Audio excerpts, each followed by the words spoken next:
बिस्मिल्लाहिर्रहमानिर्रहीम। 9 ज़िलहिज्जा जैसे अरफ़ा का दिन कहते हैं, ये बड़ी फ़जीलतों वाला और बरकतों वाला और अजर व सवाब वाला दिन है। इस दिन जो खुसूसी अमल है वो अल्लाह के सामने आहुज़ारी, तज़र्रो और दुआ करना है।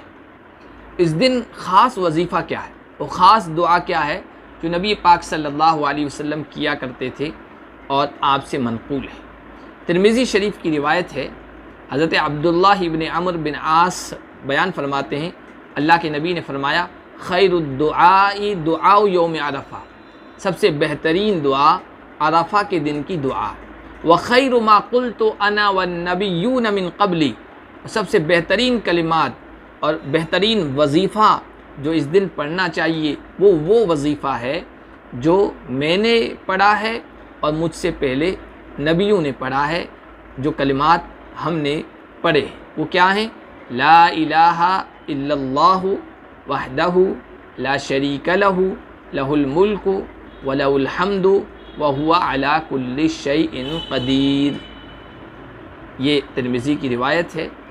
तो ये खुसूसी तौर पर अरफ़ा के दिन हमें पढ़ना चाहिए और इसका कसरत से विर्द करना चाहिए।